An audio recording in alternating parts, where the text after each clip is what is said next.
So I have a league that I'm in. It's a home keeper league. It's an IDP, so we keep 20 out of 30 players on our roster. We have a guy who sends me probably 3 trade offers a week, all terrible. Mostly terrible. I've gotten some good deals from him, but it's like one every 2 years I get a good deal. But this week I traded. I've only been going with Le'Veon Bell basically as a running back. I have to start 2. I've been streaming my second one for all season. I finally made a trade to get Melvin Gordon, so now I have 2 good running backs. Immediately, I get offers for Le'Veon Bell from this guy that are just. I mean, the first one was Kareem Hunt and Alex Collins, and then this one I got today is Matt Forte, Lamar Miller, and Devin Funchess for Le'Veon Bell. Am I the only one that has this issue with home leagues where I'm getting just terrible trade offers all the time?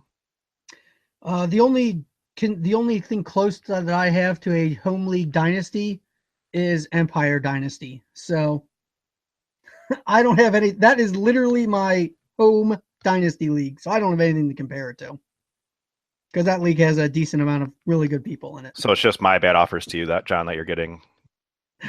No, Jordan Howard for firsts and things like that.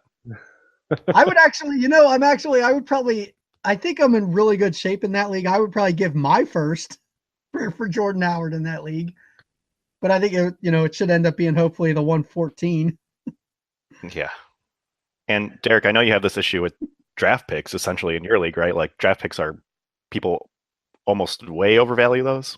Hugely overvalued in my home league. Yeah. Definitely, or in my opinion anyway. Like it's value systems in the home leagues are certainly very different than anything else. So yeah, Jason tells me about all these bad trade offers he gets in his home league, and yeah, it's all the same owner, you said too. Well, yeah, some people have trouble grasping the idea that like a stud player is worth 3 or 4 first round picks. And yeah, they're like, three nickels aren't worth a quarter, you mean? Like, wait a second, I can give you my best pick. Like, I'll give you my best pick for that player. And it's like, I mean, these are the people that are no longer in Empire Dynasty. So they're gone for a reason because, yeah, some players are actually worth 3 first round picks. Well, I don't have that. Correct. So, there's no deal to be had here.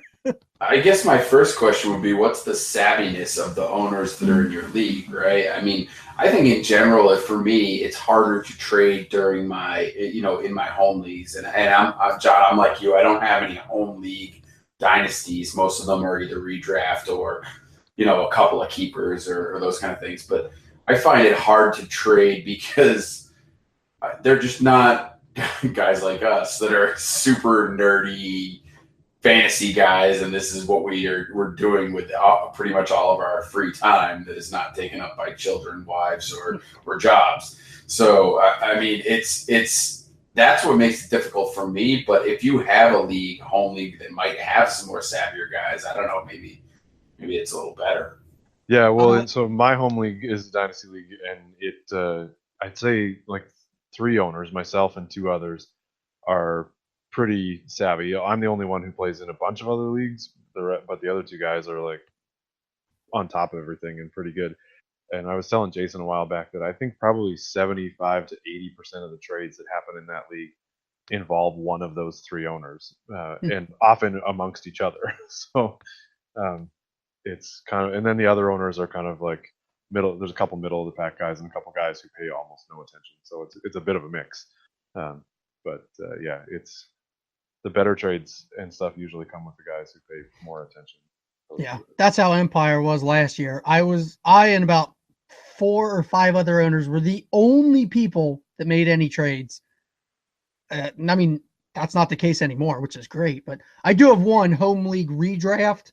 It is, I mean, it's a home league. Everybody's been playing for 25 years in it, but there are literally 0 trades in season. I mean, like, there's just no trades. Nobody does fucking anything. It's awful. Like, yeah, I think my my home league, my longest running home league redraft, we've had 3 trades all year too. So, and I typically stay out of trades in that league because, for one, I tend to really like to team my draft that usually works out pretty well for me. So, I haven't had to trade much. The other thing in mine that plays into things though are people are scared to lose trades because we're all like a close group of friends, and we have punishments involved for finishing in last in various things. So nobody wants to, because like our punishment right now, if you finish last, you still get the 101, but then you have like a toilet bowl, and it's actually, if you lose, you move on, and if you lose out, you get the bell of shame, which is literally like a town crier bell that's engraved bell of shame, and you wear a like a plywood sandwich board over top of you while walking through a crowded area that says "I suck at fantasy football" on the front, and the same thing in French on the back. Nice. So,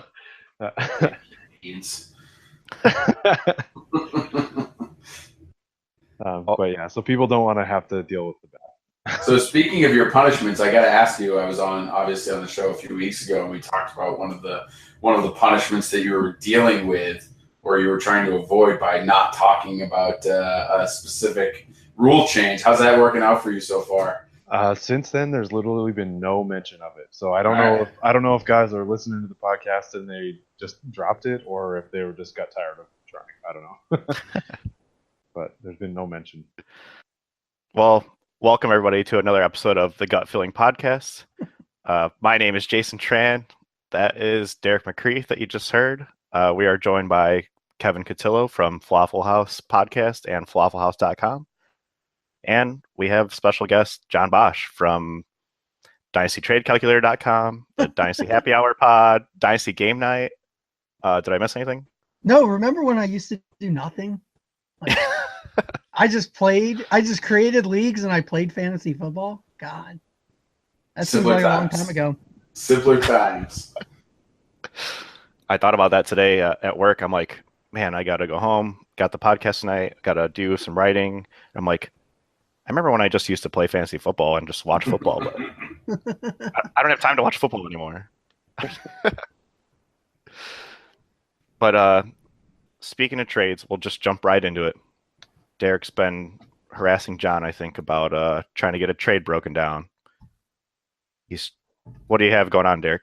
So, okay, really, this actually started with last weekend. I wanted to talk about Robbie Anderson, and so I put him on the show sheet and told you that I wanted to talk about him.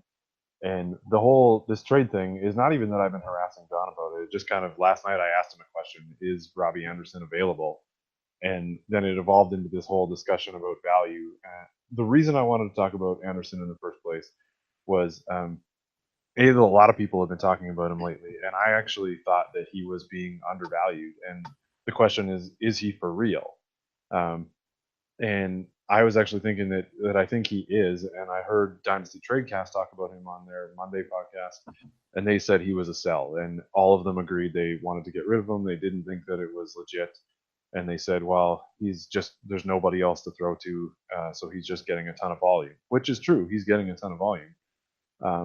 But I remember last year he was having that same type of thing. Or I looked at his last season stats just before we started recording, and he had a few, like he played all 16 games last year, I think, and he had a few good games, like a couple. I think he had 4 double-digit points in his week 13, 14, 15. He had like 16, 17, 18.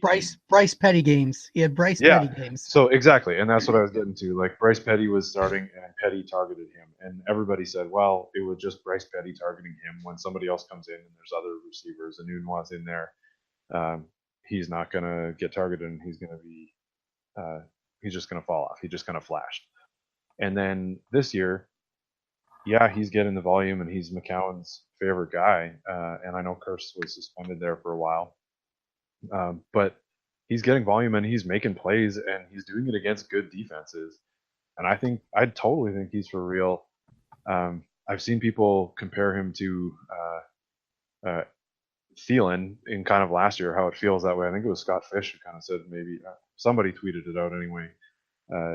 saying that like, well, Thielen was kind of undervalued last year, and people didn't think that he was doing it, but he continues to produce. And if you looked at his stretch this year, he's got 5 straight games with a touchdown right now, and he's the first Jets receiver to do that since Eric Decker or something, I think.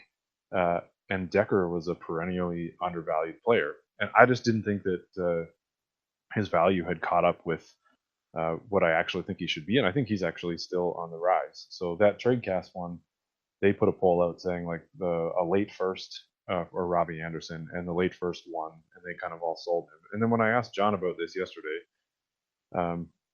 is he available? He kind of came back to me and eventually said, well, what about Demaryius Thomas? And I initially went into it thinking like, well, I could probably offer Demaryius Thomas, but I think that I should probably get a little bit on top of Anderson for giving DT. And that was when I realized that DT's value has pretty much tanked, because John put out his polls yesterday. If you're a contending team and going all in to win, would you rather have DT or Anderson?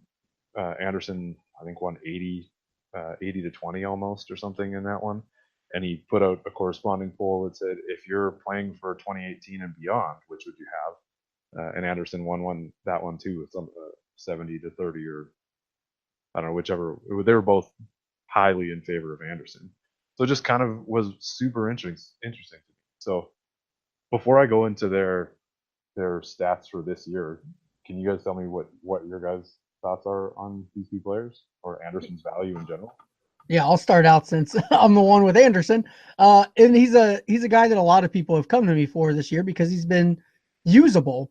But nobody was like giving me a value that was based on, well, he's going to continue to be usable beyond this year. I was getting offers from contenders, interest from contenders that just wanted to have like that one last guy on the roster or in their starting lineup. But I always felt like they never expected him to be anything past this year. So the offers weren't anything fantastic. And Derek is a super contender in this particular league. I would say probably the favorite to win the league. He has no assets left to trade me. Like, my value on him is I want a first round pick. Like, that's what I want for him right now. That is how I think he should be valued. And I think the TradeCast, I think they all said, if I remember, they said they'd buy for like an early second, but they'd sell for the first round. They didn't think they'd pay that, but I think that was what maybe in their discussion. Like, yeah, I'm pretty sure that's what they said. Yeah, like he's worth buying for that price if you can get him for a really early second. But they were unclear. They didn't really seem to want to pay the first, which I'm not going out and trying to acquire him, but since I already have him, I'm not selling him for a second. Like, I'm not going to sell him for what I would be happy to buy him for. So when you asked me, I was looking at your roster and I'm trying to figure out how can we work a deal? I want a guy that's going to help me compete in the future. And so I'm looking at player values of the wide receivers. You have a lot of players that are worth way more than Robbie Anderson. So, I mean, obviously I have no chance of getting any of them. But Demaryius Thomas just struck me as, he's lost a lot of value. I still like Demaryius Thomas, so maybe I can get him. So I threw it out there, and then, as Jason says, you harassed me. It was not harassment. I'm actually pretty open to player discussion at any time. Like, I love talking player values. That's kind of the thing I find most intriguing about Dynasty. So, I mean, we were having this discussion, and I, after talking with you for a half hour, I mean, I started talking to some other people about it just because, like, it piqued my interest. And that's why I sent out that tweet too, because initially, my initial impression was like, yeah, I should take Demaryius Thomas over Robbie Anderson. But then as we're talking about it and I'm thinking about it, I'm like, I actually think I want Robbie Anderson over Demaryius Thomas. And it was kind of a strange, like, really? Is his value higher than Demaryius Thomas? It felt weird. I mean, the biggest thing is the age difference. It's 5 years in age. That's huge. I do also believe that Robbie Anderson, like you, I believe he is going to be a solid performer. I don't ever expect him to be a wide receiver one, but there's no reason he's not going to be in my starting lineup next year and beyond when I'm hoping to compete in this league.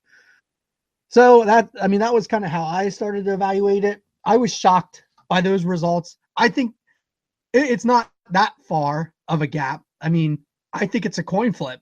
I don't think it's an 80-20, 70-30 kind of difference, but I can certainly see going either way. I think it's just all do you actually believe this is the Robbie Anderson we're going to see? Like you said, we saw it last year. We're seeing it this year. If New York changes quarterbacks, there's actually a chance they could get better at quarterback. So to me, there's a chance that maybe this isn't actually his best year. Now, granted, they could draft, a complete bust at quarterback, and then maybe I take a complete bath and I regret it when Demaryius Thomas ends up with the quarterback that's a good quarterback next year. And I'm sitting there going, God, I can't even put Robbie Anderson in my starting lineup. And Demaryius Thomas is continuing to get 80 to 90 yards and a touchdown every single week. So I still haven't accepted or rejected the trade that you offered because I continue to go back and forth on what the right answer is. I mean, but since we talked about it a lot, you said, hey, let's talk about it on the pod. So that's what we're doing. I think it's an interesting discussion. And I don't think anybody really knows the right answer. I've talked to a lot of people at this point. Some people go one way, others go the other. I mean, Kevin, when I talked to you about it, you immediately went Thomas, right? Yeah. I'll tell you, I was immediately Thomas. I'm not a big, I will admit I haven't been the biggest of Robbie Anderson fans this season. I think. Wait, hold on, Kevin. Who's your team? I'm sorry. Who's your NFL team? Oh yes, obviously we all know that I'm a New England Patriot fan. Okay. So but it doesn't. It's not even with your jet bashing. It's not even a jet thing. It's. I know. I'm just kidding. No, I know. I've seen receivers like this before, and I've seen. We've seen flashes like this before. And a couple things with Robbie Anderson scare me a little bit. For one, it is the situation when you're talking about a dynasty perspective. I get it. He was decent with Bryce Petty last year, and Bryce Petty's not an NFL quarterback, so I understand why people. He wasn't decent. He was really good. But people are extrapolating. It was above decent. It was really, really good.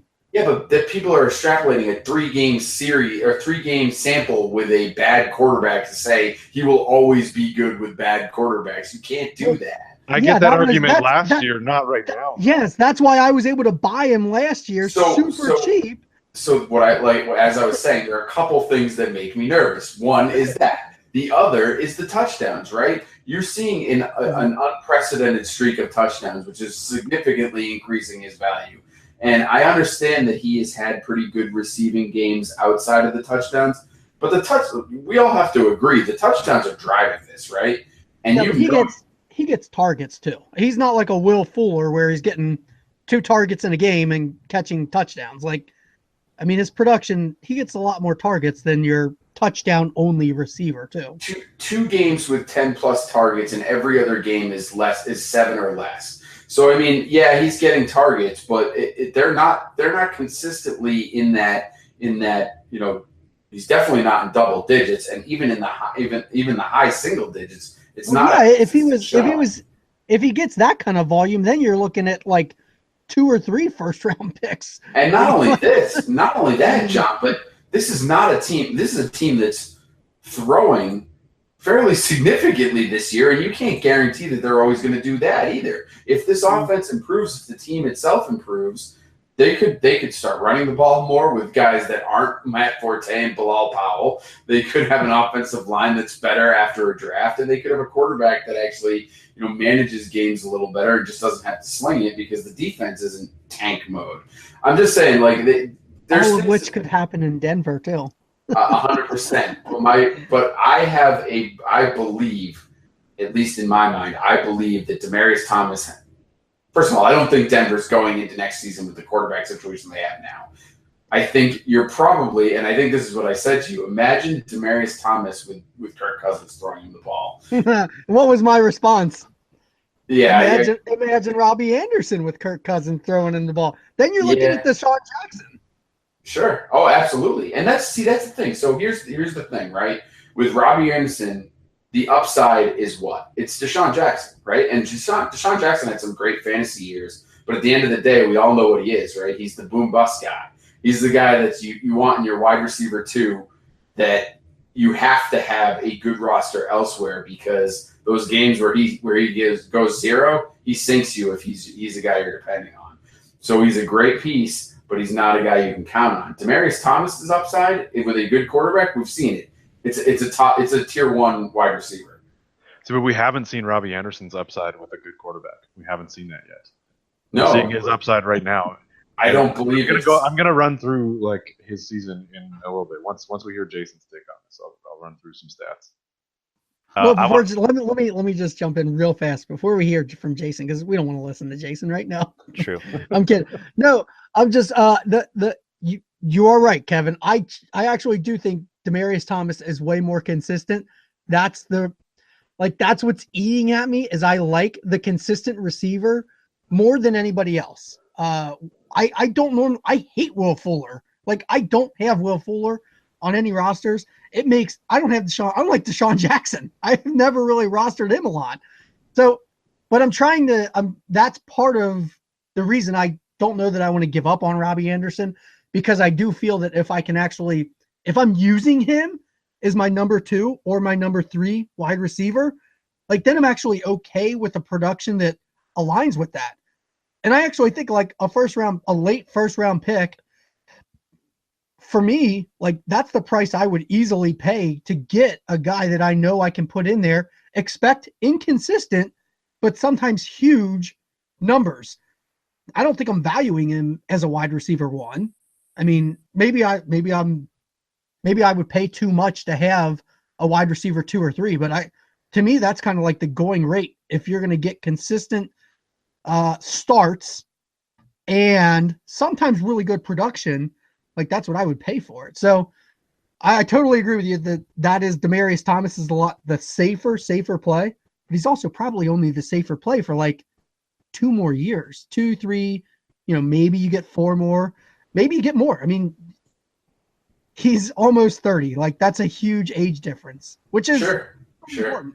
I can't argue that. And, for me, Dynasty's a 3-year window. I look at 3-year windows. So, to me, DT has more upside in a 3-year window than Robbie Anderson. And by the way, just before Jason gets into his thoughts, we will let Jason. Eventually, we'll let him talk. But Dynasty Trade Calculator, which I'm sure you've looked at. Derek actually asked, so I did go and I looked it up. 16.1 for Demaryius Thomas, 10.2 for Robbie Anderson. So just throwing that out there. They got a staff full of a bunch of crack writers. I can't trust anybody there. Since you and I are both technically employed by Dynasty Trade Calculator, that does not mean that I have to agree or endorse any of the values that come out of that calculator. Matter of fact, I'm pretty sure I kind of write about some of the values and try not to be biased, but I have been told that sometimes you can tell if I like a value or not in my writing. Well, okay, Jason, you can go now. I wanted to have a tryout for a host of Dynasty Game Night using the Dynasty Trade Calculator, but you guys just blew it for me. But I've waffled back and forth. Derek and I have talked about this Demaryius Thomas thing for probably a week now, and I've waffled back and forth. I'm a big Demaryius Thomas fan. He's super consistent, has wide receiver 1 upside, as we all know. And when he asked me about this, Robbie Anderson, who obviously his value is skyrocketing, I didn't know which way to go. And I'm pretty sure I've told him both sides, and I'm pretty sure I've said more recently Robbie Anderson. But the more that I look at this thing, it's just we don't know what their situation is going to be after this year. So contending right now, I want Robbie Anderson because he's getting the targets right now. He's getting the touchdowns, blah, blah, blah. But if I'm looking past this year, I want to take the player who I think is better all around, which is Demaryius Thomas. So obviously their quarterback situation is going to change. So you're gambling either way. And yeah, the age difference is obviously a big part of Dynasty, but Demaryius Thomas is going to be around for probably 2-3 more years. I mean, most of us don't look past the 2 or 3 year window. So for the next 3 years, I would want Demaryius Thomas, but the quarterback situation is going to change everything. Do I think Robbie Anderson is worth Demaryius Thomas right now? Yeah, they're probably even, no matter what the trade calculator says right now. But I don't know. I think you just have to go with the player that you like more. Me personally, I like Demaryius Thomas more. Maybe because, like Kevin, I do like the Patriots too, so I hate all the Jets players. But it's just one of those things that you just have to go with the player you like more. Would you say you go with your gut feeling? Yeah, exactly. My gut tells me that Demaryius Thomas is the better player. And there's a good chance that, despite what Derek says, not playing with a good quarterback, Josh McCown is having his best season ever. And most of his targets are going to Robbie Anderson because the rest of the players suck.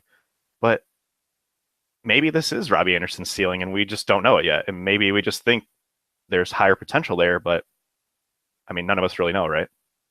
Yeah, and so again, the whole reason of Anderson being on this the show sheet initially was just to say, like, I think that my gut feeling does tell me that he is going to be legit and he's still on the upward trajectory. And then this discussion with John put into my mind Demaryius Thomas and his value discussion. And I do think right now it is 50-50. I don't think anybody can necessarily say which is going to be better or not. And I think you were saying, Jason, that like Anderson has been more consistent this year and whatnot. And I actually looked at the numbers. I usually don't dive into numbers at all like this, but I had to this time because I was like, man, DT's value seems to have dropped way more than I apparently thought, and that's kind of turned into a DT value discussion. So I compared their seasons. So I went into just like the kitchen sink stats, and which is just a PPR league, and looked at what their seasons look like. And so if you compare them, Robbie Anderson is sitting at the wide receiver 14 with 154.5 PPR points, and Demaryius Thomas is wide receiver 21 with what has he got? He is at 141.1 points. And so Anderson's stat line is 41 receptions, 715 yards, and 7 touchdowns. DT's got 58 receptions, 651 yards, and 3 touchdowns. So Kevin kind of hinted at that Anderson's getting like an unsustainable or a higher rate of touchdowns, which is obviously it. They're only separated by like 13.4 fantasy points. And they have a difference in 4 touchdowns, which would, if DT had 7, he jumps up above Anderson. DT only has 3 games where he has single-digit fantasy points this season, whereas Anderson has 4. Both of them have 2 games that are less than 5 points. Anderson's got a 55% catch rate, and DT's got a 60% catch rate with 22 more targets because DT's got 98 targets, I think, 96, and Anderson's only got 74. So DT's actually getting way more volume. He just hasn't caught the touchdowns. And he's arguably in a worse offense with a terrible merry-go-round of quarterbacks, which everybody agrees they have to have something different there. And you assume it's going to be better, but it has to be different anyway. Obviously, the age factor is a massive difference and knock against DT, but he's had almost a more consistent floor, or as if not a equally consistent floor of double-digit points. He probably has a lower ceiling at this point, but at the volume he's getting, I'm sure if you looked at like number fires and net expected points and touchdown stuff, he probably should have more touchdowns than he has.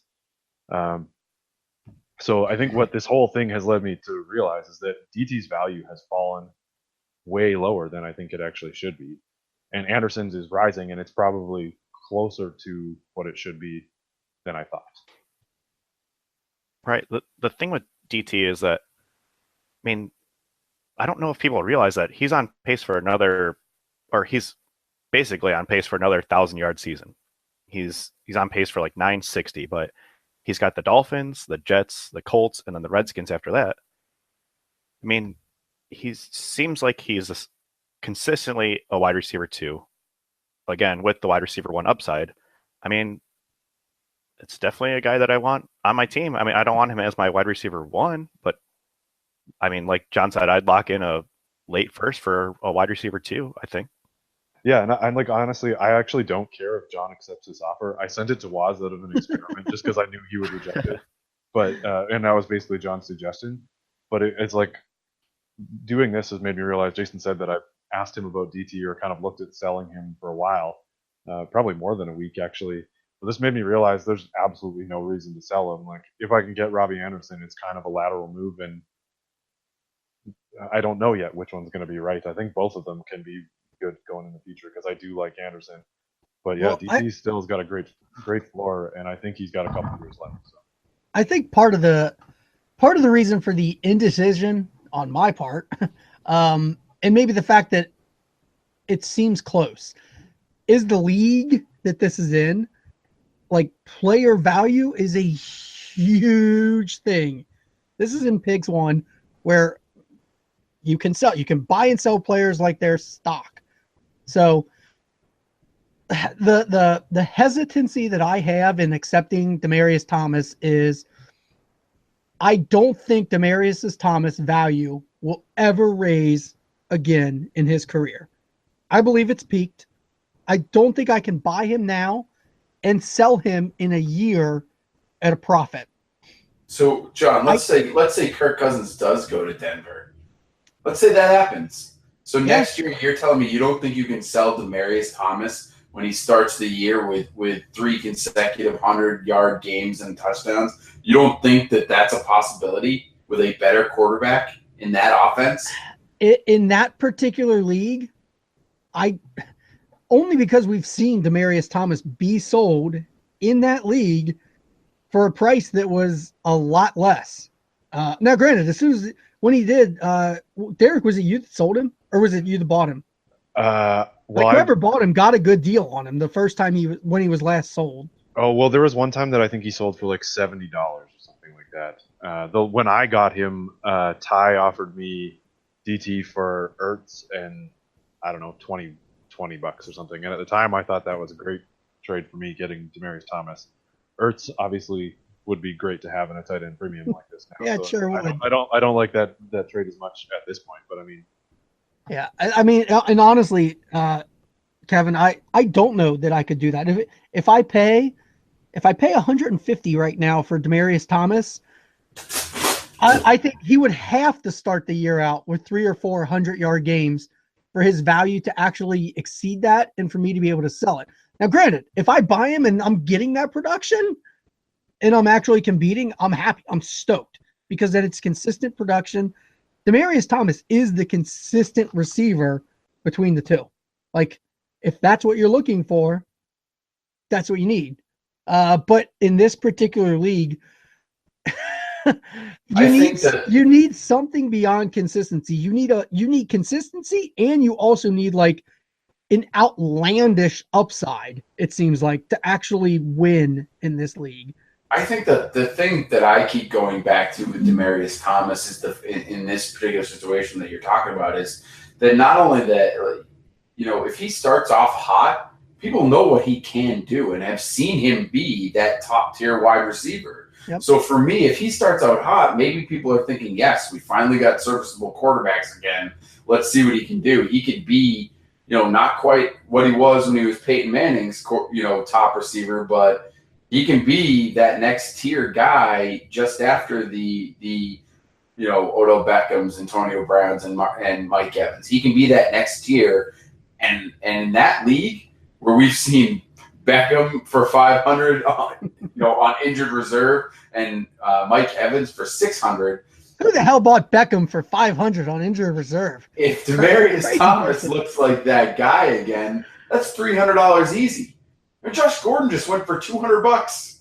Yeah, I know, but the thing is, because of the age of Anderson, if he does it, if Cousins goes to New York and Anderson does it, the price I could get for him is way more than what I could get for Demaryius Thomas because of the age. Here's and like the flip side. The flip side is for the same for both of them. They could literally both be worth nothing next year. That's where I disagree. I think the floor for Demaryius Thomas is a lot higher than the floor for Robbie Anderson. Robbie Anderson starts out next year and has a few bad games. Everyone's done with him. He's going to get right. If Bryce Petty is the one, Denver If Bryce goes to Petty is the Chad. one going to Denver Robbie goes to Anderson, Chad. no way. Denver goes to Chad Kelly, and he sucks. And Demaryius Thomas doesn't do anything. First of all, Chad Kelly's phenomenal. Don't talk like that about Chad Kelly. Oh my God. At the age that he is, that's when people write off a receiver. I'm actually not somebody that says any receiver over 30 I don't trust. But because of that, I know that that's how the values end up reflecting. That a lot of people do feel that way. Just one more source that I have to bring up: Dynasty League football rankings, which I like to peruse regularly. Has Demaryius Thomas at wide receiver. You want to guess, John? Since you're the game night host. Let's see. Well, I have no fucking idea. I'm sorry. Sorry. You've heard me play on Dynasty Game Night, right? I'm actually terrible. So wait, so you're doing just DLF wide receivers? Yep. And you're looking at October? This would be the staff rankings, so not ADP, staff ranking.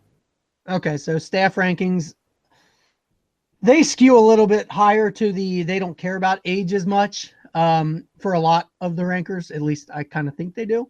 So I'm going to guess 16. He's a little lower than that. 8 rankers. He is 23rd on the list. His high is 18. His low is 32. You want to take a guess as to where your good friend Robbie Anderson comes in? When are these updated to, by the way? I'm gonna guess he's like. That was my question. He's probably almost 40, I'm guessing. All of these are at least November. Most of them are in the November 20s. One of them is an early November ranking. Yeah, I'm gonna guess like November. Or I'm gonna guess like 40. 40? Not. Yeah, sure. Nope. He is 64. With a high of 24, so someone is ahead of the curve there. And Waz doesn't rank for them. a low of 95.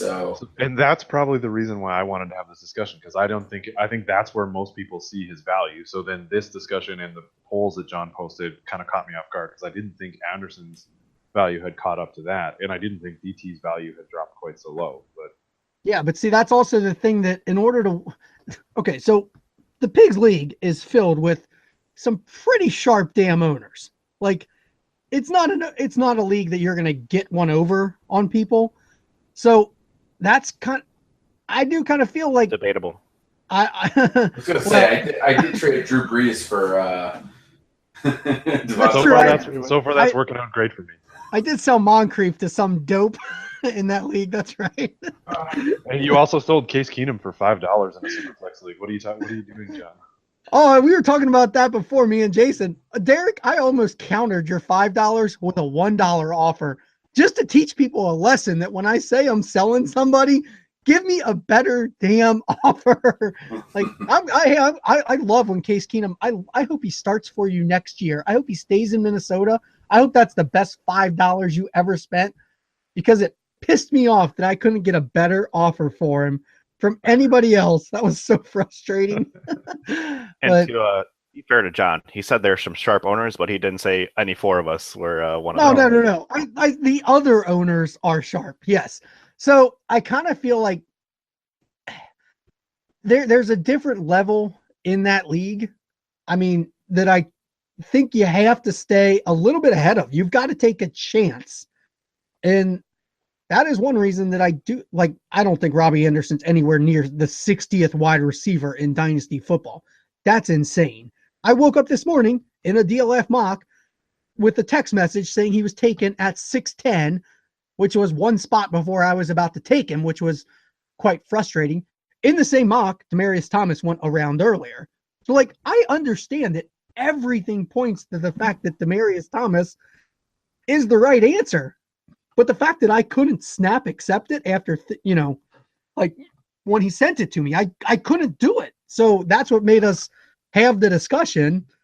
And that's what, I don't know. Maybe I talked myself out of a great deal. I don't know that there's a wrong answer. I just thought the value discussion was super interesting, and it made me dive into it more. So I wanted. This is the discussion Derek and I have been having for a day now.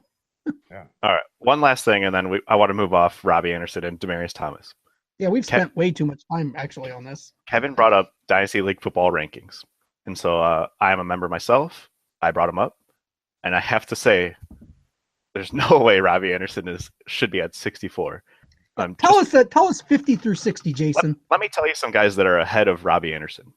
Whoa. You're not supposed to ruin my argument. Eric Decker is ahead of him. Oh, yeah, he's great. Fantastic asset. Cameron He'll Meredith. be a waiver wire pickup next year if he's even rosterable. Oh. Cameron Meredith is ahead of him. So that's a no. And let's see. Chris Godwin? I don't think so. I think I'd rather have Robbie Anderson still. And Kevin White is just below Robbie Anderson. Oh, dear God. So, all right, Kevin's maybe argument's some out the old door. ones. Jason, you're my favorite person in the world. No, that being said, I still want DT, but I'm just saying I can't go off those rankings. Wow, that is It's a little rough there. I'm glad you read that. That is ridiculous. Hey, I've said for a while I don't like rankings because every situation is different. If I did rankings, I would have Demaryius Thomas ranked above Robbie Anderson. I would. Fair enough. Easily I would. But there's still a reason that I just couldn't make the trade straight up for him. Something won't let me do it. Maybe it's the gut feeling. I don't know. So we've talked about some of the value in that league. What would you sell him for? What would be your cash value on Robbie Anderson right now? Both of these two know the answer to that because they both inquired, and I told everybody the same. Take a guess, Kevin. What would you pay for him, Kevin? Based on seeing Josh Gordon go for $200. Don't base it on the Josh Gordon. Don't base it on Josh Gordon. I honestly, I don't know that I would try to buy him, but it would be okay. Say you had him, and what's the top dollar you think you could sell him for? You had him because you came in. He was on your roster as an orphan. What do you think the top dollar is you could sell him for right now? Like, what could I get for him? Mm-hmm. Probably close to the same amount as Josh Gordon. Honestly, I mean, it's probably the 200 level right now. Right this minute. I love Kevin. No, wow. 150 is my sell price. I will sell him for 150. That's actually. I don't say immediately. John Bosch posted Boxer Robbie Anderson for $200. Please. So listen. I think 150 is not a bad price, and if it were me, I'm not trying to rip people off. If it were me buying, I'd probably lowball that a little bit and try to get him for like 125, 100 range, somewhere in there. But like, I think in that league, you can probably, if you find the right owner, particularly one that's looking to really push for a championship this year, I think you could probably get closer to 200. If Derek had 150 in his bank, it would already have gone down. I have no doubt. But I honestly don't know if I could. I don't know if I could sell Demaryius Thomas right now for 150. That's the thing. I don't think he could. I don't think he'd sell for 150 in that league right now. No, I agree. So, I want to look though, because now I'm curious. For $150, what kind of rookie would you have gotten this year in the rookie auction? Because that's what we're essentially talking about, right? If you're going to sell him for $150. And me personally, as a team that has a pretty decent roster but is riddled with injuries, so I'm not competing this year. If I were to buy him for $150, what am I giving up in the 2018 rookie class that I can get on my roster? That's all right. To me, so, Derek, should we fill these two new owners in since they haven't gone through a rookie draft yet? Yeah, well, I'm just looking right now. Like Evan Ingram went to 220. There's essentially. I was in the rookie draft. There's essentially. Oh, you were in it? Okay. Yeah, then you would have seen it. So there's essentially like different tiers in this particular setup. There are your studs who go for just through the roof ridiculous prices. And then there's other people who you can end up getting like kind of a bargain on. But like it's not a linear pattern from the top to the bottom. Like if you actually look at the top 12 rookies, based on ADP or whatever, like it's not a straight diagonal line. Sure. You know what I'm saying? Yeah, because it's bankroll, so it's an auction, so it flows and it depends on the money and all of that, right? I get you, but like, so Curtis Samuel went for $114 this past auction. Curtis closest Samuel one I'm went for finding is- he went for $114. $114. The I would closest one I'm I finding would is take Robbie 150. Anderson over him by a lot. Samaje P. Ryan went for 162. Wow. I mean, I I'd rather have Robbie Anderson than Samaje Perine right now. So I agree, but either way. Okay, let's move on to the next thing on the. I see Jason's just bored. He's like, all right, that's enough. Robbie Anderson DT, who cares? Jason's actually thinking, should I pay the 150 so that I can because then I can immediately flip him to Derek for Demarius Thomas. Demarius Thomas, yeah. I'm selling him to Kevin for $200 after that. I actually revoked the trade because I talked myself into keeping. Oh, All right, let's move on. One guy that Derek and I have also been talking about, kind of behind the scenes here, is Devonta Adams. Now, I am a Packer hater because I am from Chicago, Bears fan. So I hate all the Packers, and I especially hate Devonta Adams. I don't know why. I literally have no reason to hate him. But I also think that we are seeing the peak of his upside right now. Like right now, he's wide receiver 10, it looks like, PPR. Obviously, he's been producing the last 3 weeks, which maybe because Jordy's not even getting looks at all right now, it seems like. But are you guys believers in Devonta Adams, or am I just being stubborn where I just hate the Packers so much that I just don't even want this guy? I'm laughing because, Jason, were you looking at my roster? Devonta Adams is my wide receiver too. And Kevin brought up OBJ. Are you guys just like, was I brought on here for my wide receiver core to be attacked? I've got OBJ, Devonta Adams, and Robbie Anderson for next year. Like, I actually feel good about my wide receivers. Man, I think you guys just brought me on to troll me. I put everything in the show sheet this week because Jason didn't do any work again, as it normally goes. But I gave you a cash price for Devonta Adams too, didn't I, Derek? You did. It was double Robbie Anderson. Yep. And so the reason why I wanted to put him on here is because I have been in the same camp as Jason for years. I had Adams after through his rookie year. I traded for him, and that was when I was actually just starting to really pay a lot more attention to dynasty and player values and everything. So I traded him away because I hated him, and the person I traded him to, I could trade him for Charles Sims in 2/3, and thought I was happy at the time. I was super happy with the deal because I hated him. He dropped everything. I just thought he was terrible, and I kept on sending those gifs of people getting hit in the face with balls and dropping them and all these kinds of things because I was just like, he's terrible. But this is his second year in a row where he's putting up wide receiver 1 numbers. And Jason, you said he's been producing the last 3 weeks. Well, he's wide receiver 10 on the season, so he's been producing all year. And I think he was a wide receiver 1 last year too. I might be wrong on that, but I think he was. I believe so. And so, like, I think I'm willing to admit that I was wrong, and I'm starting to come around on him. And this came up because in that deal I made earlier to the Fournette Kamara deal, Adams was the other piece I was trying to get, and Jason was talking me off of it. But I just wanted to put it on here because I just wanted to admit that I think I'm coming around that Devontae Adams might not be so bad. Mark's sale price is higher than mine. I do know that. Yeah.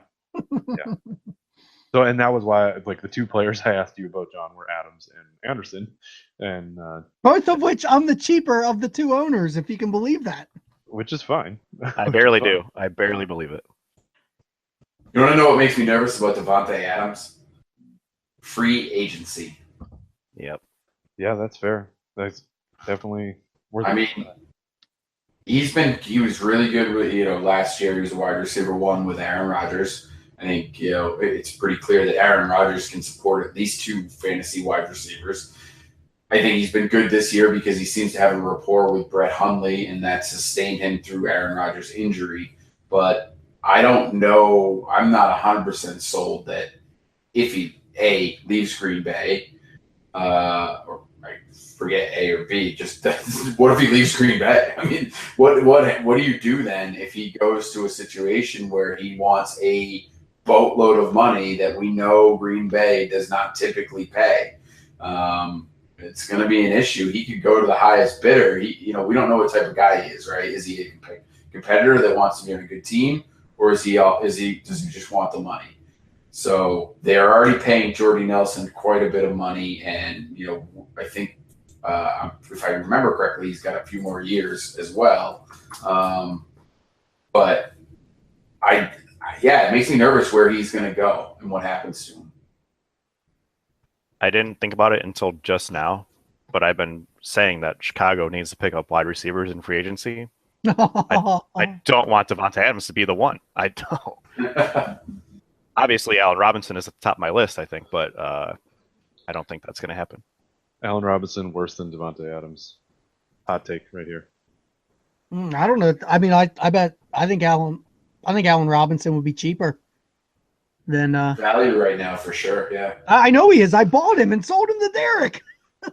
Yeah, and then I turned around and flipped him too. Yeah, I know he was cheaper. I know I didn't pay $300 for him. No chance. But how's that for a difference, right? Allen Robinson needs to leave to get better. Devontae Adams, if he leaves, gets worse. So I'm not sold that he gets worse if he goes somewhere else. I mean, you're right. I Green Bay is the ideal place for him, but if he does chase money, I don't think a lot of teams are in the business of paying a lot of money anymore for a guy they're not going to end up featuring. Like, that's the thing. If he does go somewhere and signs a big contract, he's probably going to be a pretty important part of the offensive plan. Like, they're not just going to bring him in and pay him money and then not throw him the ball. So, yeah, no. I agree with you, but what if he goes to the Jets and Josh McCown's his quarterback and he throws it to him 10 times a day? No, what if Jacksonville, in order to replace Allen Robinson, overpays for him and for some inexplicable reason continues with the Blake Bortles experiment? And he has a guy that he targets the same way he targeted Allen Robinson, originally. I mean, do you think that they'll go back to that method if Allen Robinson's back there, or if they have an Allen Robinson replacement, or do you think they're still going to limit the wide receivers? If they don't plan to go back to that method, then I don't see why they'd bring him in and sign him. Like, I mean, why would they go after? You know what I'm saying? Like, if he's not a fit where he's going to be featured, Jacksonville's not going to spend money on him. And there's a lot of ifs there, assuming that they don't bring in another quarterback, and there's a lot of things. If he goes there and Bortles still the quarterback, yeah, that's probably a bad situation for him, but he's probably still going to get volume. So, yeah, if he's going to be if he's the only receiver getting volume in Jacksonville, I'd still take that. I mean, I don't really want Bortles throwing to him, but at the same time, if he goes there, it is with a plan to actually use him. Why else would they do it? Cheap franchises aren't in the business of just giving money away. I mean, yeah, not typically. I've seen stranger things though. So, Derek just mentioned that he had Allen Robinson and quote unquote flipped him. This week on our article, #DoingThings, Derek ended up losing, and Kevin won, but he passed on the responsibility to me to find an avatar for him for the weekend. If people have been following, the loser has to use whatever avatar we make for them for 48 hours over the weekend. Usually there's 2, and we have people vote on them. This week, I reached out to our buddy Jake Anderson and had him make a picture for Derek. And since I liked it so much, I decided just to stick with the one. And I'm gonna show it to him now real quick, and then it'll be posted on our Twitter handle @GutFeelsPod. But it is an homage to Derek's trading. Hey, just an FYI, Jake Anderson's phenomenal. He does incredible work with edits, and you can hit him up on Twitter at NFL Draft Talker, I believe is his handle. And he'll make stuff for you. He, sometimes, if you throw him a couple of shekels, he really appreciates it. So definitely hit him up. And I think he has a website now too, where you can order stuff. So nice. So this nice picture. This is Derek's. I think it's showing now, but yes, it shows some guys that he's traded, and It's a nice little homage to his trading takes. Yeah, I like that. That's solid. So well, I was gonna say, not John, degrading like the ones I've been getting, but it is I hilarious. like how his side of his guy's side of the scale has poop in it. A little turd, yeah. Little poop in there. oh man. But okay, so again, we're talking about this Pigs League still, obviously, and John said that you got to make some bold trades. Is there anybody in that league that's made more bold or risky trades than you? No. Derek, Absolutely not. and you asked me if you've been going crazy, and I said, if I get to the point where I am in the position where you are currently in, I will do the exact same thing. Like, Yeah, if I think I can get an extra 2 points out of my starting lineup, I will make a trade for that at that point. I will mortgage the whole future. I don't care, because if you're in a position to win that particular league, like if I have a chance to win that league, I don't care if I don't win it again for 20 years. I want one championship. And this is like, it's a league that, like, so I'm 11-1, leading the division. I'm the highest point getter, but like I see all these other teams, and the playoff structure is you have, well, as a lot of playoff structures are, you have one bad week where you're not the highest score or something, and you're gone down. So I'm just like literally trying to maximize points. Yeah, 'Cause I Lev Bell took out the league last year. Yeah. It Yeah, I changed mean, the winner. we give you I gave you crap about the deals and things like that, but honestly, I wasn't kidding when I said you and our trade. There was no more perfect trade partners than that. You had a stable of running backs and nothing for quarterbacks, and you were able to obtain Drew Brees. Like, to me, that's a no-brainer. Fortunately for me, and unfortunately for you and Devontae Freeman, he's been injured the last couple of weeks, so it's helped me immensely in that sense. But even that worked out for me fine, because I'm not, like I said, I have other injuries. I'm not really competing anyway, so it didn't hurt me much. Yeah. And this all goes to the point of knowing your league. And like, I mean, these bankroll leagues, I've been talking to people about them a little bit lately, because people are starting to ask a little bit more about them. And I think I'm in like 5 or 6 of them at this point. It's an unbelievably different thing because of the way players are valued and traded, and the competition level in them. Like, it feels like it takes way more, right? Like, I mean, I'm at the bottom because I went in the middle last year and didn't like being in the middle. And I knew I couldn't get to the top without starting from the bottom. Like, so I know I have this humongous climb way ahead of me.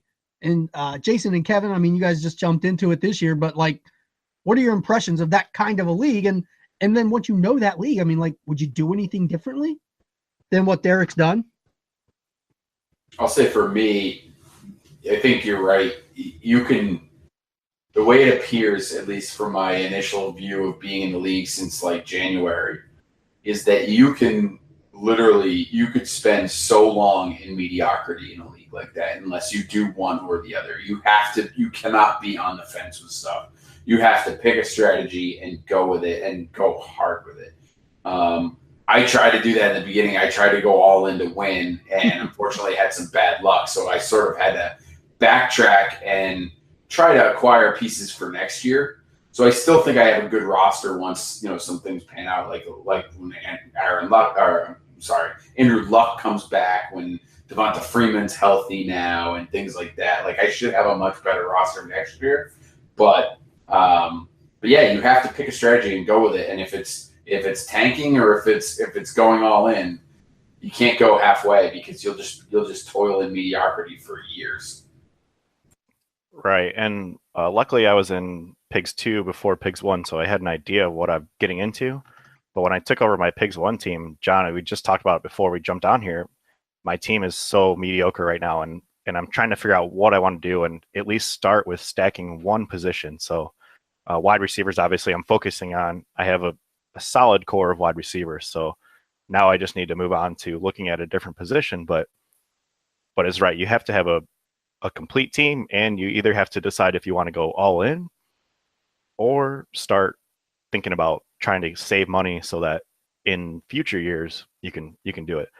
Now in Pigs 2, I kind of did both. Like in the draft, I was like, okay, just get all these draft picks, get all this money, try and see what I can gather so that I can make a push for the future.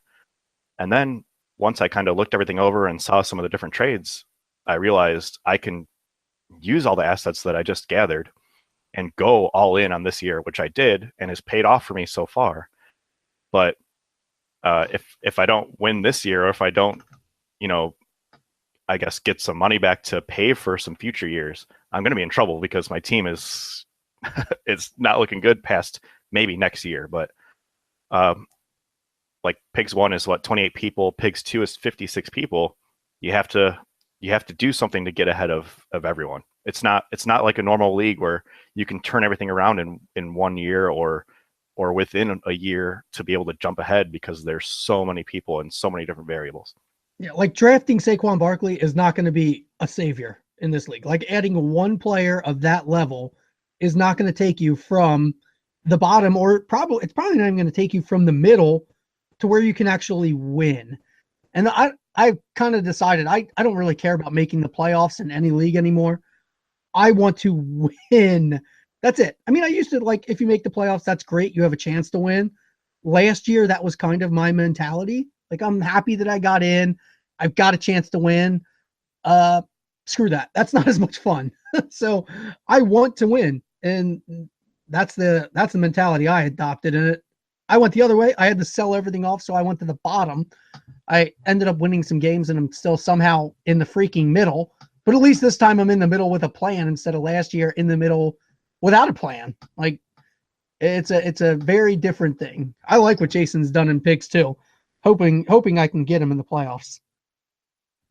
I'm hoping nobody does, but I'm honestly very concerned. And losing Chris Thompson is huge for me. I think even though he wasn't, I lost even though he wasn't producing like he was, it was huge because I basically had 11 guys that were producing, and you start 10, so losing one guy is huge, and then Crabtree getting me 0 points last week. Zero depth, like zero depth.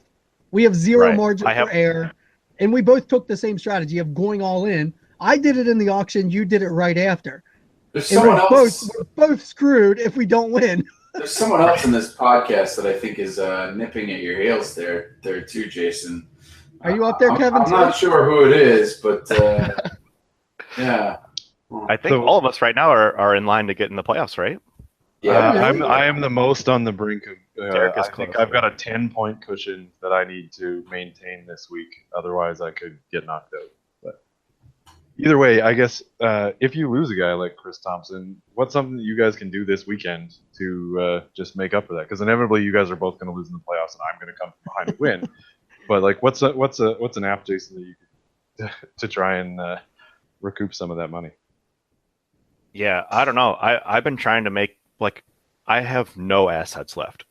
It's a bankroll league. I have $27 left. I can't, like, I sent offers for Deion Lewis this week. I sent offers for Kenyon Drake, just guys that I know are going to be playing the next couple weeks or next few weeks that, looking forward, might not be worth anything. But I can't get anything for $27. It's basically equivalent of what, like a 4th round pick in this league. Nothing. So I have $6.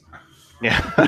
So I'm stuck with my guys. I'm hoping and praying that Derrick Henry, who I have on my team, can take over the job. Like, just finally take it over, and it's not looking good for me. So I'm just rolling out the best lineup that I can right now. There's not much I can do since I'm all in. I mean, I don't have any guys that I have. Mitch Trubisky, who I guess could trade, but he's not really putting up the numbers that I would want to sell a quarterback, because I mean, Josh McCown is my QB2 with Tom Brady, so I need to have some kind of youth there. Well, then, since you're inevitably going to lose next week, you should just jump into the draft app, and we should have a big tournament. You could try and beat me there. Get my money back? Yeah, because you're going to lose to me, so we might as well jump into the draft app and have some sort of big tournament this week. Because you don't need Chris Thompson there. You can grab somebody else. You can grab a Melvin Gordon or Josh Gordon. Exactly. Yeah, exactly. And John, have you been playing on the draft app at all? I have played some on the draft app. I love it. It's fun. I'm a draft and auction junkie. Like, I already can't wait for the off season so that I can do that again. So it is really nice when I can sit down on, a Saturday night when I'm getting ready for the games the next day and somebody says, "Hey, you want to jump in a draft app? You got 10 minutes?" And like, yeah, sure, why not? I get to do a snake draft for fun. Like, I mean, it's for money too, so it's nice when you win, but you get that feeling of drafting, which is just always exciting. Exactly. So we'll talk about it a little bit. Derek, for the first time, got to play on the draft app with us. Me, him, and Steven got to do a draft that I ended up dominating. Just a side note. But this week, John, if you want to join in with us. Yeah. But John, if you want to join in with us this weekend, like you said, it's super easy. We can set up a 4-man draft, or we can get more people to play with us. Sure. Can we make it like how much money did you say you had left? $6 in pigs? Can we make it a $6 pig pigs 2 entry fee? I want to steal Kevin's last $6 or whoever it was that said $6. Yeah, I have $6 left, and no, I'm not spending it. Perfect. So Derek's put up his pigs dollars. $26 left in pigs. Nobody in the playoffs is going to have any assets there. You can't. How about pigs 1? Do you guys have pigs $1? Oh, I have a ton of those. I have pigs $1. I can afford some of those. We can bet. Derek doesn't have a penny left in that league. I have 20 pigs $1. All right, perfect. I think I have like 35. I'd rather play for that money anyways because I want more in that league. So let's play for some pigs $1. Yeah. So one of my favorite parts about the draft app is that it's easy to set up. Like you said, when I told Derek that the draft would only take like 5-10 minutes, he didn't believe me, I don't think.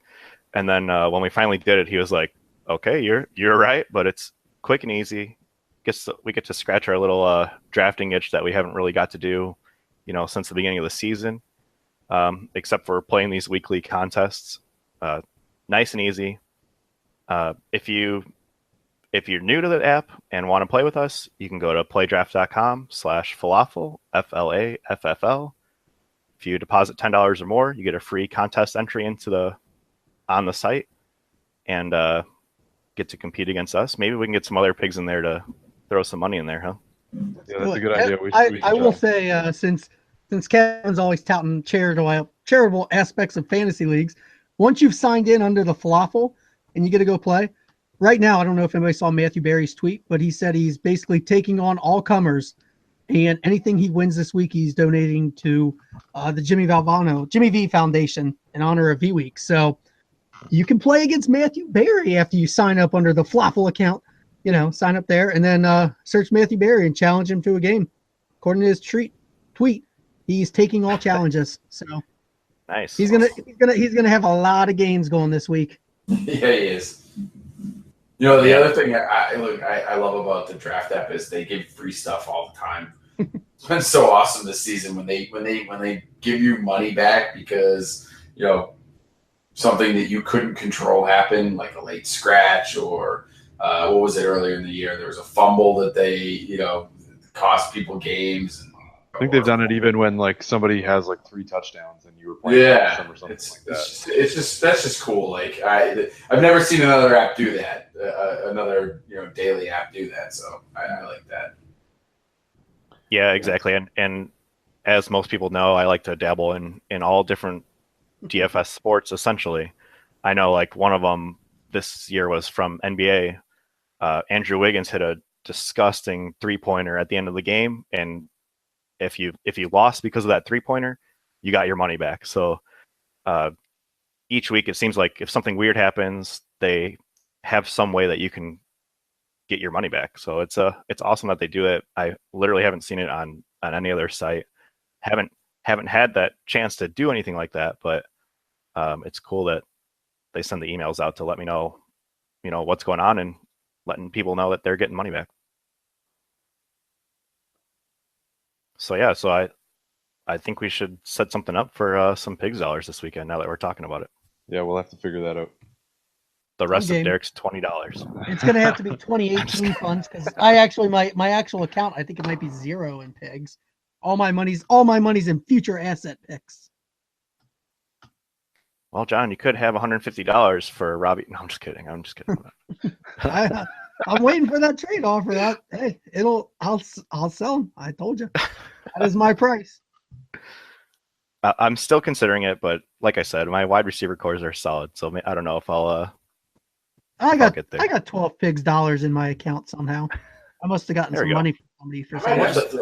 might have to throw some money at John right now and buy Robbie Anderson. Now I'm like, just for the hell of it. Well, would you buy Demaryius Thomas for 150? In that league, probably. If you see my wide receivers, You should have sent me 150 and you could have flipped Demaryius Thomas for Robbie Anderson.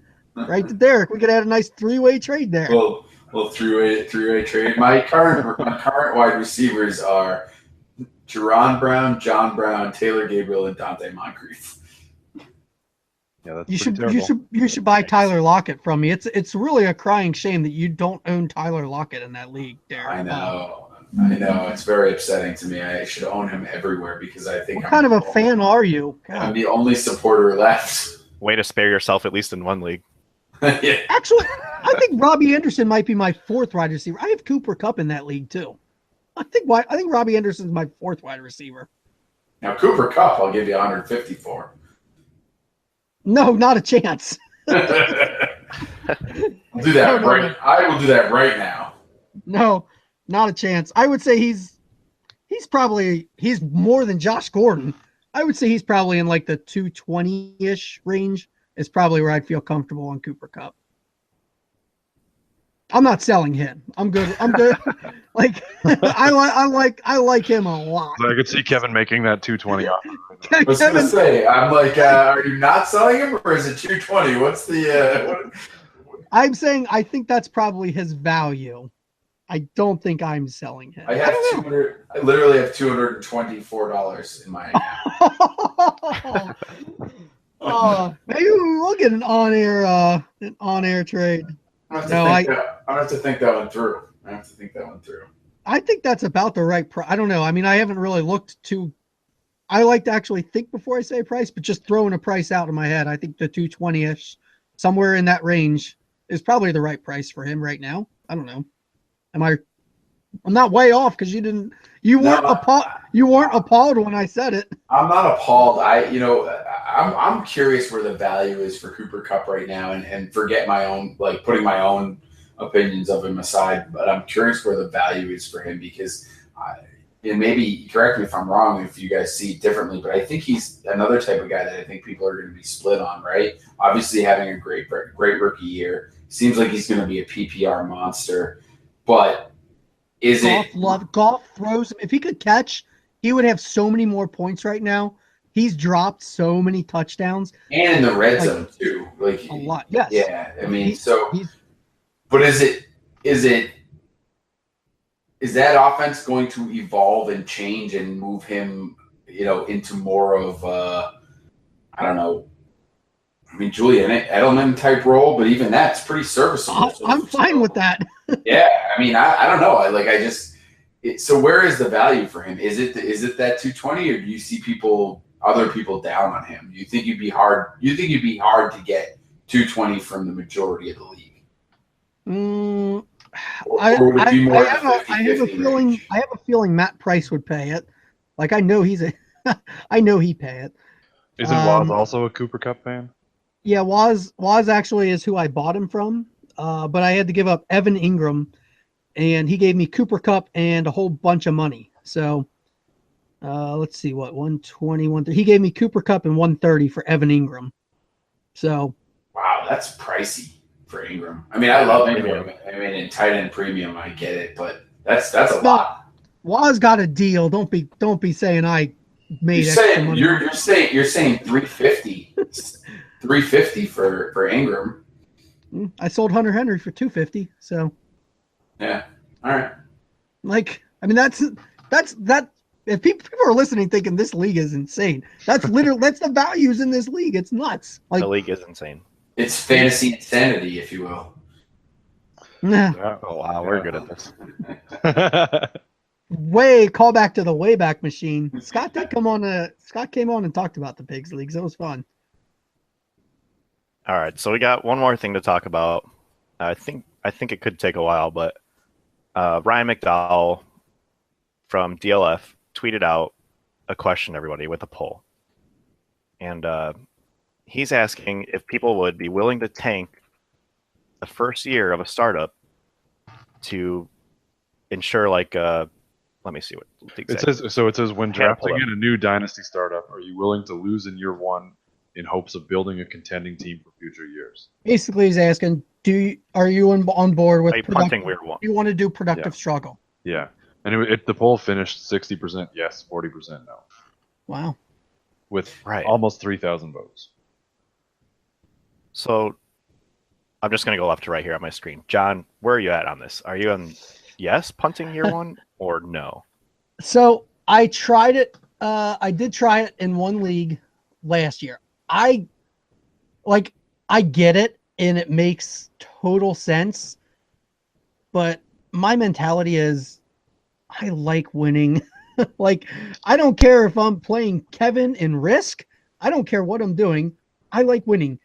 Now, the team that I did it with, I really like my team. It looks great now, and it's going to look even better next year, like after using all those picks and turning them in to players. So I can't argue with the results, but next year will be year 3 of the league, and I should be in really good shape.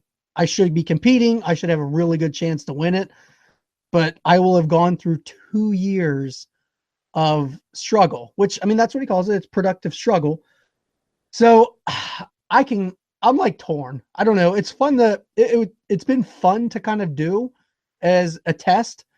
I don't know that it fits my mentality. I think you have to have the mentality of the owner, as an owner, of being so focused on 2 or 3 years from then, which for me, it's a struggle. Every startup I did this year, I went all in to try and win them. I mean, like, sold all my future assets, did whatever I could to try and win. So I have one league where I kind of went middle of the road again and tried to get talent and get some future stuff during the startup. And like, it's my team that I have the least amount of idea of what to do with it at this point. I screwed it up in the middle of the season because I was close, but I knew I wasn't at the bottom, and I knew I had to get lucky to get to the top. And so I ended up making a bad trade. So I try that's I'm definitely avoiding. I'm either going all in or all out. Like, you have to do one or the other. I think all in is what I prefer. Kevin, what about you? What side are you on this? So I am definitely not a huge fan of the productive struggle. I'm doing it in one league currently. It was an orphan league, or an orphan team that I took over in one of John Bosch's leagues, in fact. And I'll tell you, here's the one way that I have gotten myself to be okay with doing it, because I'm dominating tanking. Like, I am just dominating the tanking. So at least I have solace in the fact that I'm doing that well, right? Like, the team sucks. But I'm doing it to a point where I have so much more money, and I'm still and I'm in second to last place, which is great because last place carries a penalty. I hate you. I hate you. I hate you. I hate you. So the strategy was difficult. It was a dispersal draft, to take over the orphan, and it was a team that after the dispersal, I just didn't love it. I just knew it wasn't going to be a contender, and in that particular format, I was like, I have a decent amount of money left over. I'm going to go for it. I'm going to try and really sell this team off, and it's gone well because I have a lot of assets. So I should be able to come away from the rookie auction with some very big pieces. And in this league, correct me if I'm wrong, John, but if I get a couple of the top rookies, I'm right back in the mix for to be a contender. So it might take 2 years because how bad my team is, but it'll be a good in 2 years I could be a very dominant team. Yeah, I mean, it's another bankroll league, what you're talking about. So again, it's one where I don't believe that 1 or 2 players makes the difference. I don't think you can make that jump from second to last to championship with just 1 or 2 players. Unfortunately, you have enough money that you could probably buy a few good players. You could probably buy more than 1 or 2.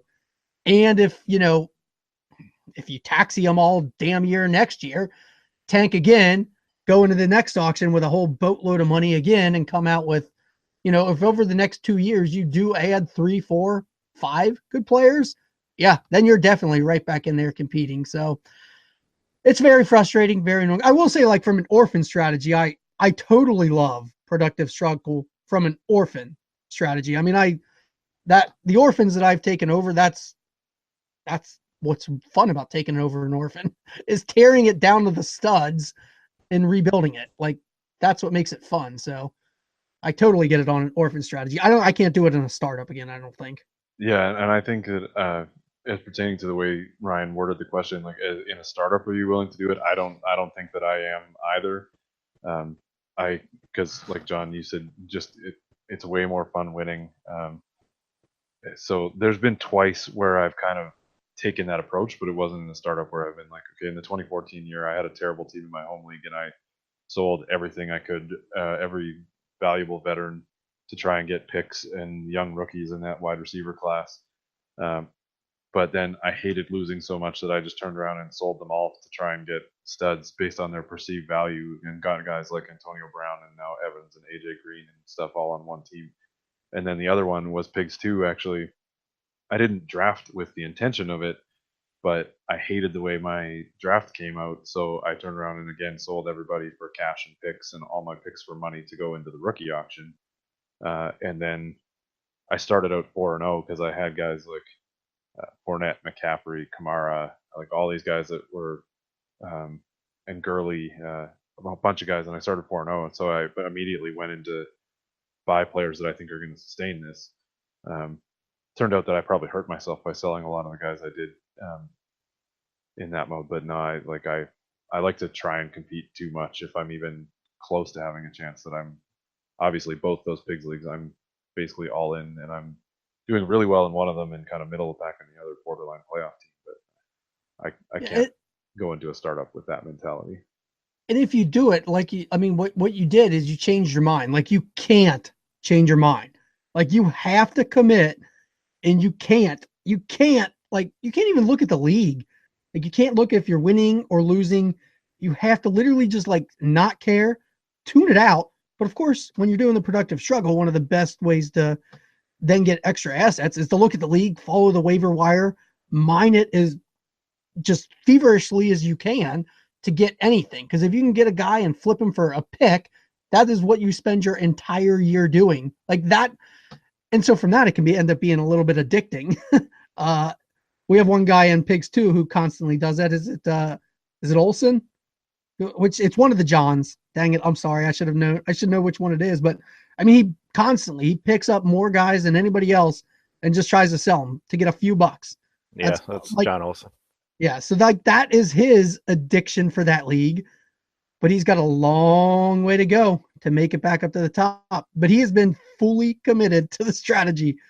Whereas if you're just not patient, and if all of a sudden you end up all those assets that you acquired during the startup, if you do think, I could give a couple of these away and get this guy who I think is going to be good, you end up in the middle, I think, which I'm just not on board with. So you got to have that mentality and that patience to be able to pull that strategy off. Have you tried it, Jason?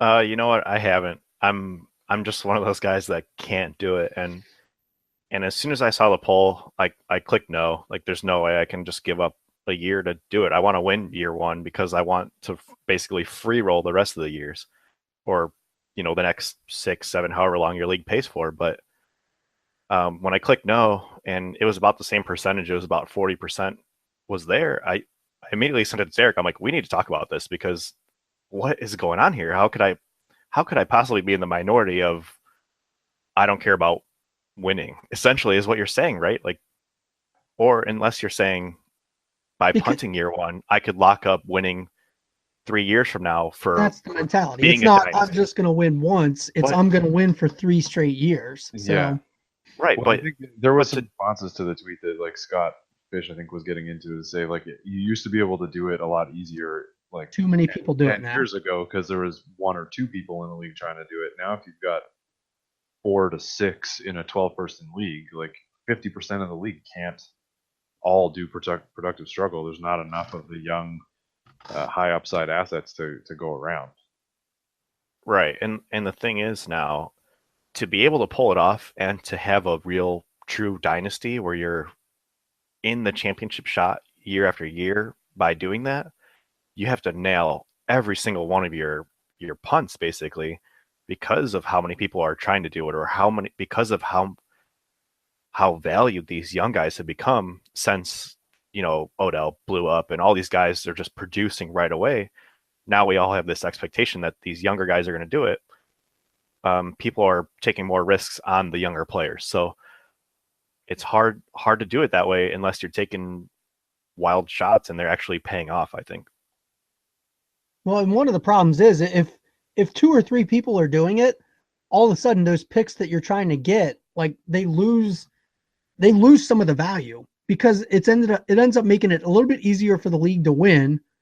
So then people are willing to give up those picks a little bit easier. So if you're competing with 3 other people to try and get to the bottom, like you end up not getting as much in return, I don't think. Like, so Scott talks about that all the time. And like Matt Price has talked about that a lot too, that at this point now, like going for it ends up being almost easier to go for it in year 1.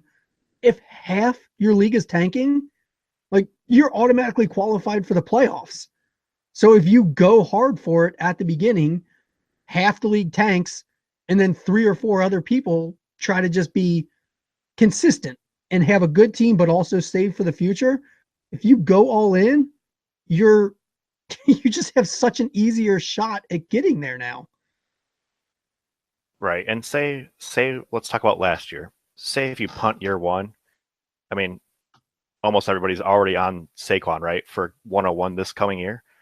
It has been crazy competitive to get to last place in a league this year. Say last year you're like, you know what, I'm going to punt, get 101 next year, get Saquon. He's going to be a team changer immediately. But if 2 or 3 guys are doing it and you miss out, you're stuck with the 102 or 103. I mean, the other guys that are up there are good, but nobody is locked in, right? Like Saquon's locked in on the spot.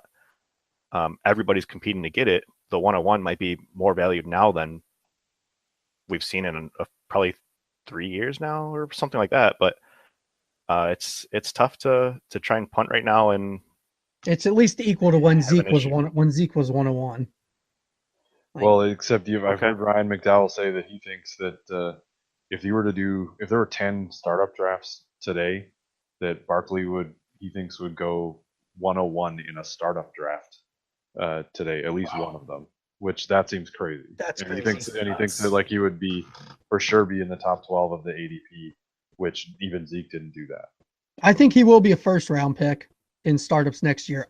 I can't imagine 101. Good God. It would have to depend on where he lands for me. Like I'm not taking him 101 in a startup right now without knowing where he's going to play it. Yeah, I agree. What's the ideal?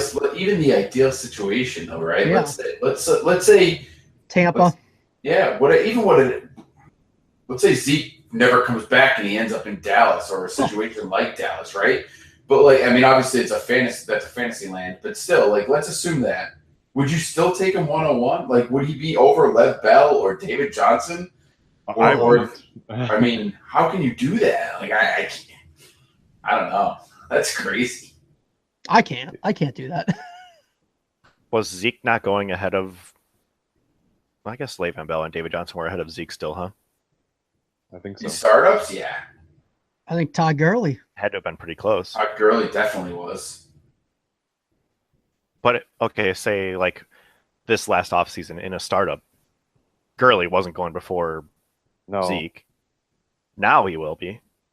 No, now I don't even know if he still will be. I think Zeke is still ahead of Gurley, but I think that'll be close. It would be very close after this year. I think it's a lot closer. Yep.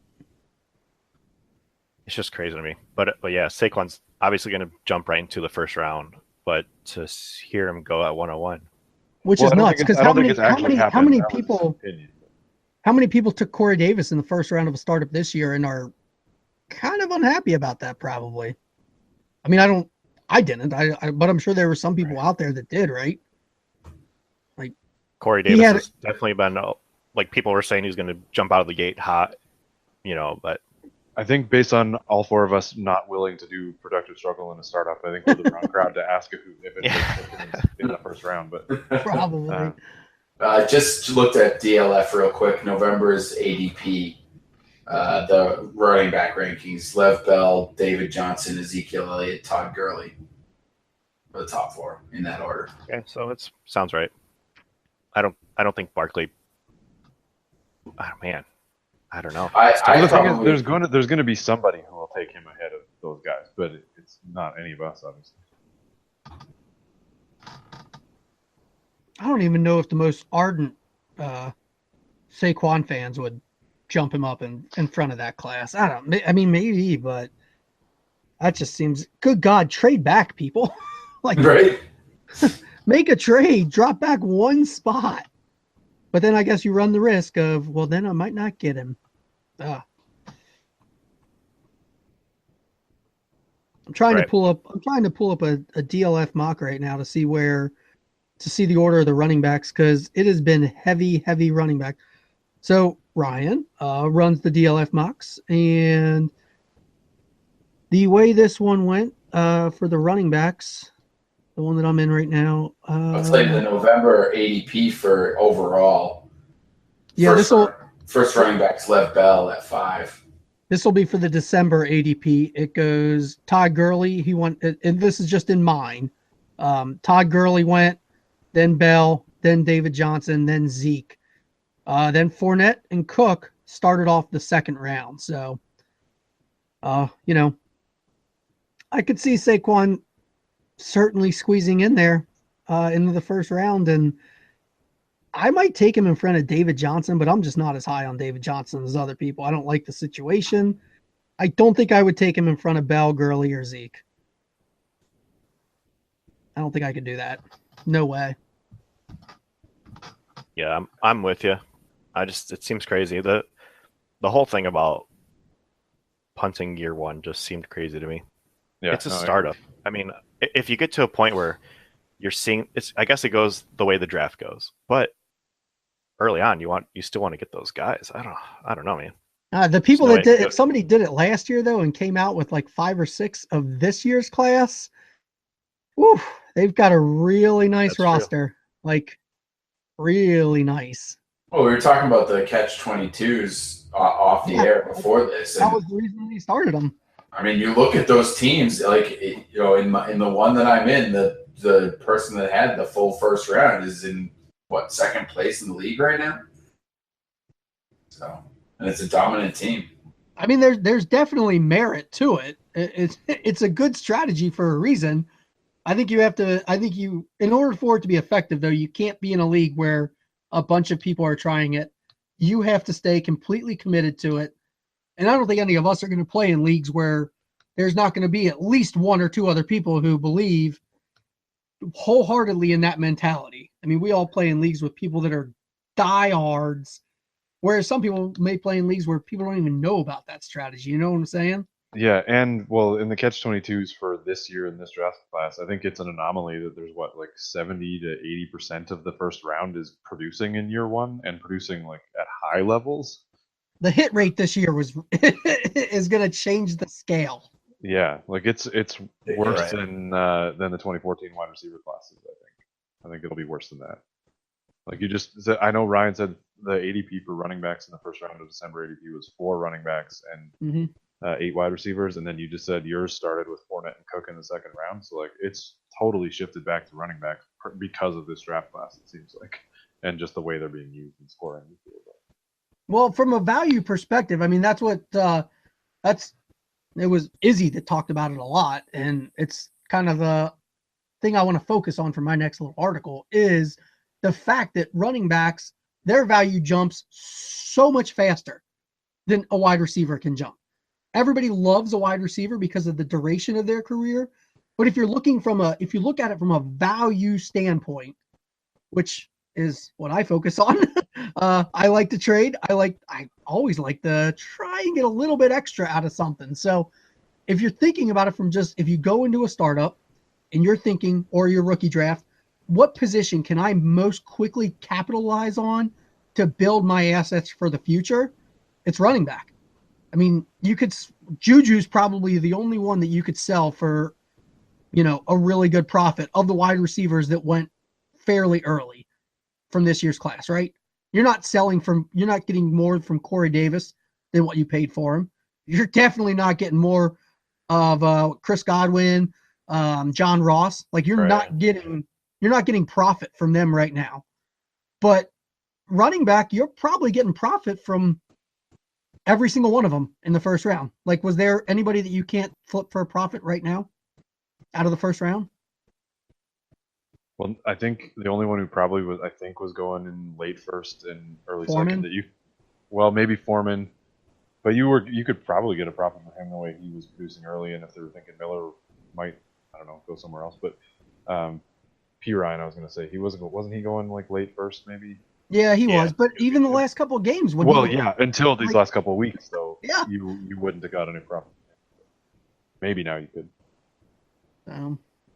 I mean, it's the scarcity at the position alone is what makes the value. And I think, John, to your point, if you're looking at them as tradable assets or flippable assets or even just assets that are going to get you some value, I think the running back is the immediate return, whereas the slow play is the wide receiver, because those guys take a little longer to develop. And then, but you've seen it with stud wide receivers. You can fetch an awful lot if you have one.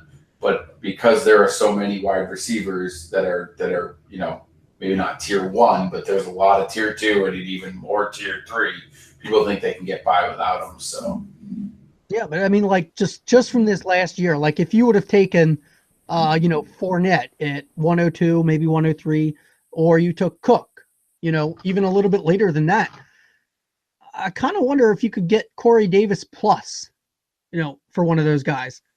Just a little bit, not a lot, but probably just a little bit out of the Corey Davis owner, if because of the fact the only reason I'd argue against that is because I think the Corey Davis owner probably loves him some Corey Davis, even though it's been a down year. I think that they're probably still on that train. Well, that's in leagues that's in the leagues where, like you said, with diehards, people that commit, not everybody plays in leagues with owners that commit the way we do. So I'm kind of. You mean addicts? They're called addicts, John. Degenerates, junkies, whatever you want to call us. Guys that'll sit here and talk for fantasy football for 2 hours. Is this about Tyler Lockett again? No, but I'll accept I will take offers for him. It is a shame. I had a bidding war for Tyler Lockett too. I won't forget it. It was pretty high.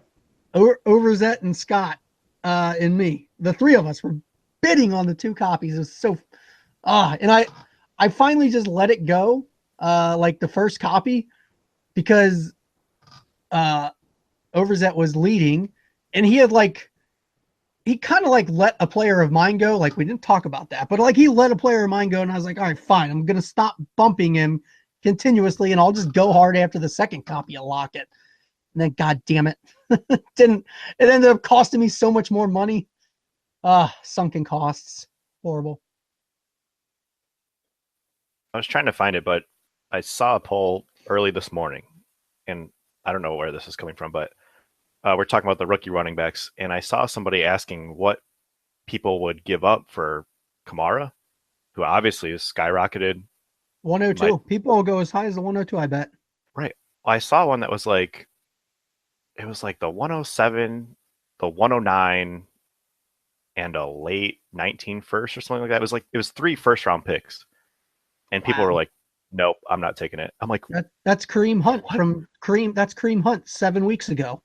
Right. But that seems crazy to me. You're not going to take 3 firsts. Granted, they're late firsts for a guy that you probably got at what? 10. I mean, he was in the first round, wasn't he? Like 10. Yeah, Kamara was late first. Yeah, he was like the 107 to 109. range. It's like what you're talking about, John. You got to take the profit, but I guess, I mean, if you think he's going to keep going up, I guess maybe you want to hold on to him. I mean, It was good time on him. I did not have any Kareem Hunt, but I don't know that I would have sold him during his extremely hot streak, because you see like, oh, I have this guy that's going to get me 20 points a week. That's hard to trade. And that's why it takes 3 firsts to get him. Like, you have to overwhelm that owner at that time. And I bet Kareem Hunt owners, they're still not selling him. Nobody's probably offering 3 firsts, but who's to say his value is not going to be right back there if he has 2 more good games? Like, running back is so fickle, because it doesn't take much when they're young. All you have to do is flash that you can be a stud. All right. Well, that's everything that we've got for today. John and Kevin, thank you guys for jumping on with us. And thanks for having me. Eric, I'll let you do your thing. Yeah. Thanks for coming on, guys. We really appreciate you jumping on, especially like John. You came on last minute when I just kind of messaged you because I had to have you on about this discussion, Anderson DT. But if you want to find the pod, we're at Gutfields Pod on Twitter. Jason is at Jason Tran. I am at the FFRX. Kevin is at Wally Central, and John is at Empire FFL. Right? That's right. Yeah. Okay. I'm making sure I had that one. Oh, good job. I figure you were reading off a list. No, and then the podcast, you can find us on the Falafel House podcast feed on iTunes and Google Play and stuff, and I think Stitcher, all those places you get your podcasts. So I gave up trying to read everybody else's information on podcasts, because I would always forget. So now I just say, give everybody your information and let the guests do it. I make them do the work. That's why I always let Derek do it. That's a good move, Jason. But yes, thank you everybody for listening. Check out #doingthings on falafelhouse.com. Check out Derek's awesome avatar that he's going to use this weekend. And we'll be back next week.